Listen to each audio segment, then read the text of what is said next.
نزدیک فاطمہ کے چمن کی بہار ہے، مولا ظہور کیجئے دل بے قرار ہے۔ اعوذ باللہ من الشیطان الرجیم، بسم اللہ الرحمن الرحیم،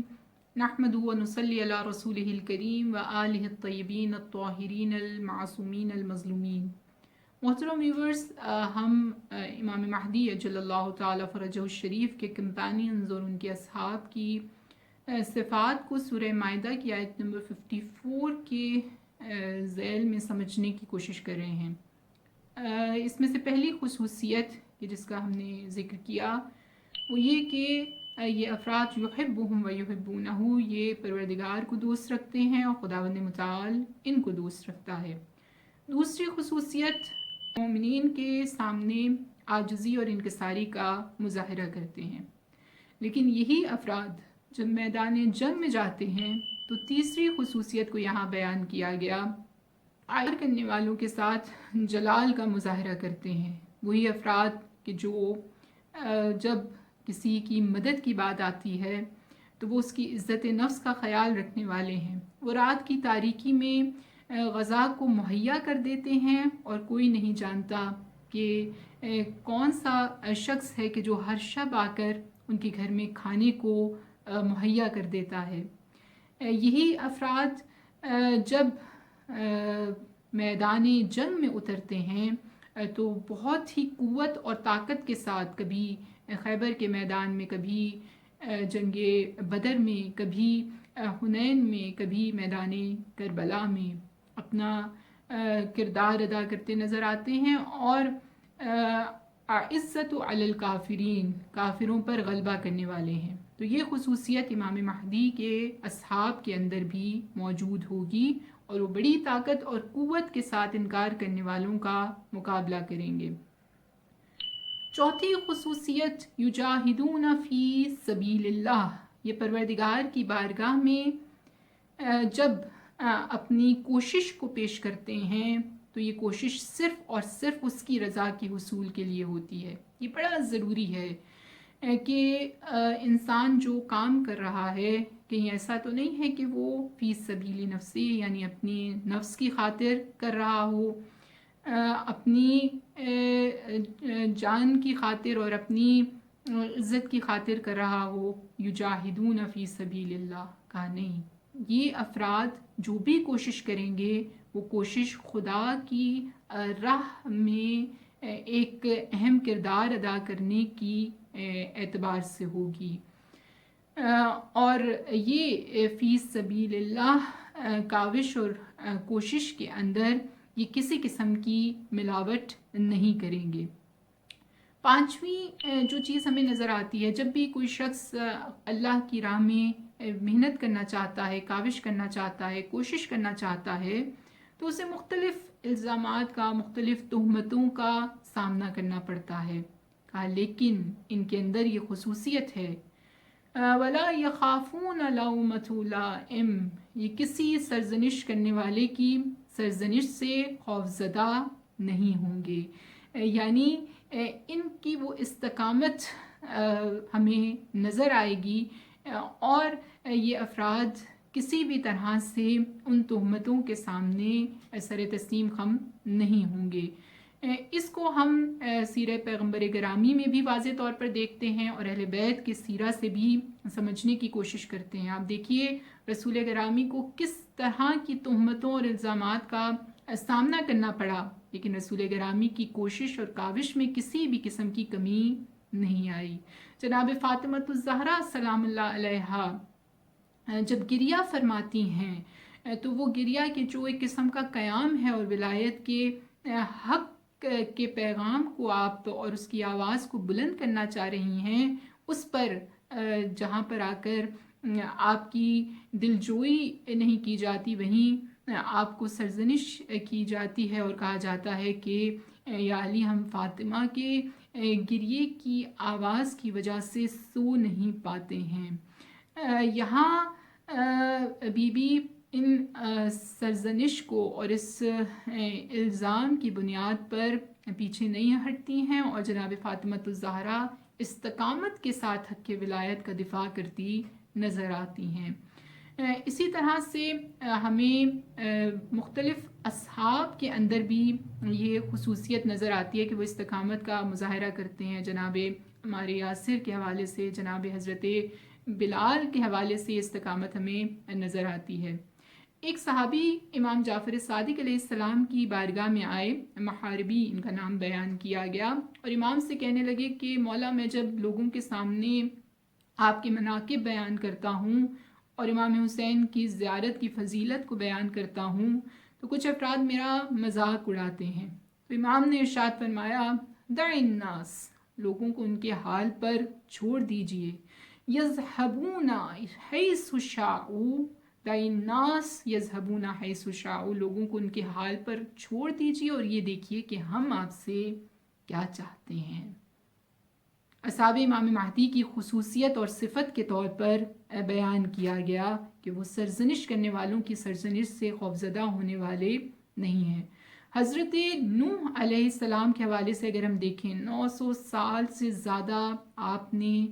راہ الہی میں کوشش کی، کاوش کی، لیکن سرکش قوم ان کی بات کو تسلیم نہیں کرتی تھی، لیکن آپ نے استقامت کا مظاہرہ کیا۔ اسی لیے فارسی کے ایک شاعر یہ کہتے ہیں کہ 900 سال دعوت می نمود، دم بدم انکار قومش می فزود، کہ حضرت نوح 900 سال سے زیادہ کا عرصہ کوشش کرتے رہے لیکن ان کی قوم کا انکار بڑھتا ہی چلا گیا۔ ہیچ اندر غار خاموشی خزید، کہا لیکن اس کے باوجود بھی انہوں نے خاموشی اختیار نہیں کی اور اس پیغام کو پہنچاتے رہے۔ ہیچ از گفتن عنان واپس کشید، اور اس راستے سے پیچھے نہیں پلٹے کہ جو حق کا راستہ تھا۔ تو یہاں یہ چیز ہمیں نظر آتی ہے کہ یہ استقامت امام مہدی اجل اللہ تعالی فرجہ الشریف کے اصحاب کے اندر پائی جائے گی، اور اس کی برکتوں سے بہت سے ثمرات ہمیں نظر آئیں گے۔ تو ان صفات کے حامل افراد اور جو اس دور میں بھی کوشش کر رہے ہیں، اس راستے میں کاوش کر رہے ہیں، ان کے حوالے سے ہمیں ملتا ہے کہ خصوصی طور پر امام مہدی کی محبت ان کے شامل حال رہتی ہے۔ اس کو سمجھنے کے لیے ایک حکایت قاسم بن علا کے حوالے سے آپ کے سامنے پیش کروں گی۔ 117 ایئرز کی عمر پائی، آذربائیجان سے آپ کا تعلق تھا۔ امام سے مختلف خطوط آپ کو موصول ہوتے تھے اور آپ اپنے مختلف سوالات کو اور مختلف چاہنے والوں کے سوالات کو امام کی بارگاہ میں تحریر کیا کرتے تھے۔ 80 سال کی عمر میں آپ کی بینائی چلی گئی اور اس کے بعد آپ نے ایک کاتب کو مقرر کیا تاکہ وہ امام کے خطوط کو آپ کے لیے پڑھ سکے اور ان کے جوابات کو تحریر کر سکے۔ وہ کاتب کہتا ہے کہ جب آپ کی زندگی کے آخری ایام چل رہے تھے تو ایک روز میں نے دیکھا کہ آپ بہت افسردہ ہیں۔ میں نے سوال کیا، میں نے کہا آخر آپ کی افسردگی کی وجہ کیا ہے؟ تو آپ نے فرمایا کہ جانتے ہو 2 مہینے گزر گئے ہیں، میرے مولا کی جانب سے مجھے کوئی خط موصول نہیں ہوا۔ کہتے ہیں اسی تڑپ کی کیفیت میں قاسم بن علا تھے کہ ایک روز دستک ہوئی اور جب کاتب نے دروازہ کھولا تو دیکھا کہ امام کی جانب سے خط آیا ہے۔ جیسے ہی خط کی خبر قاسم بن علا کو پہنچی تو ایک مرتبہ ان کے چہرے پر مسرت کے اور خوشی کے آثار میں نے دیکھے اور میں ان کے لیے خط کو پڑھنے لگا۔ کہتے ہیں جیسے ہی میں نے خط کو پڑھنا شروع کیا تو ایک مرتبہ ایک جملے پر آ کر میں رک گیا۔ قاسم بن علا اب پریشان ہوئے اور کہا کہ آخر آگے کیا لکھا ہے؟ میری خاموشی کو انہوں نے نوٹس کیا اور کہا کہ آگے پڑھیے۔ کہا کہ میں اس لیے آگے نہیں پڑھ سکتا کیونکہ آگے جو جملہ لکھا ہے وہ میرے اپنے لیے بھی بہت سنگین ہے۔ کہا بتائیے اس میں کیا لکھا ہے، میرے مولا نے کیا امر فرمایا ہے؟ کہا اس میں یہ تحریر ہے کہ قاسم بن علا آپ 40 روز بعد اس دنیا سے چلے جائیں گے اور آپ اپنے جانے سے قبل ایک مرتبہ پھر سے بینا ہو جائیں گے، یعنی وہ شخصیت کہ جو 30 سال سے زیادہ کا عرصہ نابینا رہے ان کو یہ امام کی جانب سے خصوصی نشانی بتائی جا رہی ہے کہ آپ اس دنیا سے جانے سے قبل بینا ہو جائیں گے اور آپ کی جو بینائی ہے وہ واپس آ جائے گی۔ بس ایک مرتبہ قاسم بن اللہ نے کہا آگے کیا تحریر ہے؟ کہا اس میں مولا کی جانب سے آپ کے لیے خصوصی ہدیے کی بشارت دی گئی ہے، اور اس میں یہ لکھا گیا ہے کہ قاسم بن اللہ ہم نے آپ کے آخری وقت کے لیے آپ کے لیے ایک تحفہ بھیجا ہے، اور وہ کفن کہ جو آپ کی آخری منازل کو آپ کے لیے آسان کرے گا، وہ کفن اس خط کے ساتھ میں بھیج رہا ہوں۔ جیسے ہی اس خبر کو سنا قاسم بن اللہ نے کہا کہ مجھے وہ کفن دیجئے جو امام کی جانب سے آیا ہے۔ اس کفن کو تھاما، اپنی آنکھوں سے لگایا، اور مسرت اور خوشی کے آثار آپ کے چہرے سے آشکار تھے۔ ایک مرتبہ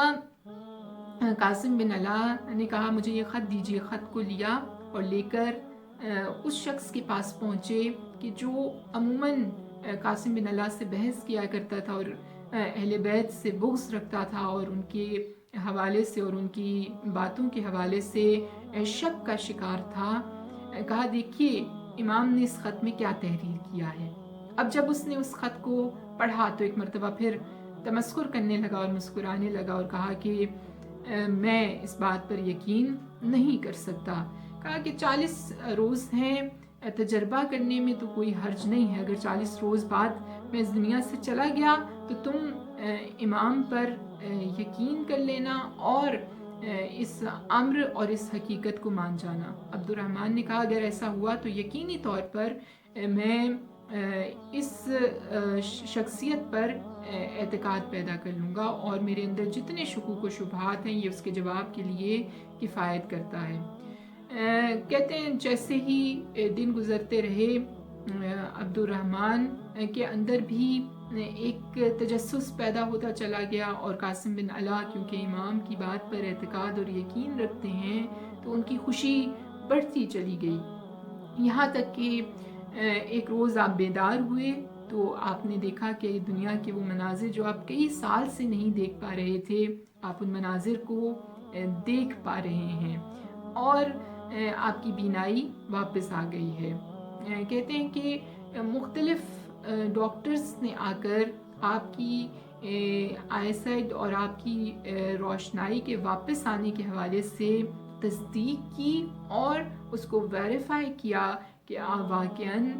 بینا ہو چکے ہیں، اور یہ ایک بہت بڑی کرامت اور نگاہ عنایت تھی جو امام کی جانب سے قاسم بن اللہ پر کی گئی۔ جب 40 روز گزرے تو ایک مرتبہ اعلان ہوا اور قاسم بن اللہ کی رحلت کے حوالے سے افراد کو آگاہ کیا گیا۔ عبد الرحمن دوڑتا ہوا آیا اور قاسم بن اللہ کے جنازے کے قریب کھڑا ہو کر صرف آنکھوں سے اشک جاری تھے اور کہتا تھا کہ کاش مولا میں آپ کو جلد تسلیم کر لیتا، مولا میں نے آپ تک آنے میں دیر کر دی ہے، لیکن مولا مجھے اب اپنی بارگاہ میں قبول فرما لیجئے، کیونکہ میں صدق کے دل سے اعتقاد کے ساتھ آپ کا منتظر اور محب بن گیا ہوں، مولا مجھے اپنی بارگاہ میں قبول فرما لیجئے۔ مولا ہم سب کو اپنی بارگاہ میں قبول فرما لیجئے۔ اللہم عجل لولیک الفرج وجعلنا من خیر اعوانہ وانصارہ وشیعتہ ومشتاقہ۔ به دعا و بکا با هر قدم عجل فرجه